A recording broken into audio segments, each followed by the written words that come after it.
ஈஸியான மெத்தடில் கனவா கிரேவி எப்படி பண்ணலாம் அப்படிங்கிறத இந்த வீடியோவில் பார்க்கலாம். இப்போ ஒரு பாத்திரத்தில் ஆயில் ஆட் பண்ணிக்கிறேன். ஆயில் நல்லா சூடு வந்ததுக்கப்புறமா பட்டை, கிராம்பு, ஏலக்காய், பிரிஞ்சி இலை இதெல்லாம் ஆட் பண்ணிவிட்டு 2 வெங்காயம் ஸ்லைஸ் பண்ணி வச்சுருக்கேன், அதையும் நம்ம ஆட் பண்ணிக்கிறலாம். 2 கொத்து கருவேப்பிலை, ஒரு பச்சை மிளகாய் ஆட் பண்ணி நல்லா வதக்கி விட்டுருங்க.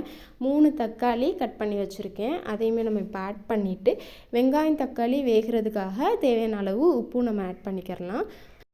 1 டேபிள் ஸ்பூன் இஞ்சி பூண்டு பேஸ்ட் ஆட் பண்ணிவிட்டு நல்லா கிளறி விட்டுறலாம். தேவையான அளவு காஷ்மீரி மிளகாய் தூள் ஆட் பண்ணி நல்லா கிளறி விட்டுருங்க.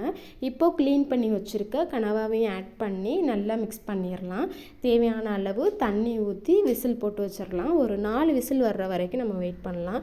நல்லா விசில் ரிலீஸ் ஆனதுக்கப்புறமா ஓப்பன் பண்ணி பார்க்குறேன், நல்லா வெந்து வந்திருக்கு. கொஞ்சம் தண்ணியாக இருக்குது, அதனால் லோ ஃப்ளேமில் வச்சு ஒரு 10 நிமிஷம் கிட்ட நல்லா வற்ற விட்டுருங்க, நல்லா ட்ரை ஆயிரும். என்னோடய சேனலை இதான் ஃபஸ்ட் டைம் பார்க்குறீங்க அப்படின்னா மறக்காமல் சப்ஸ்கிரைப் பண்ணி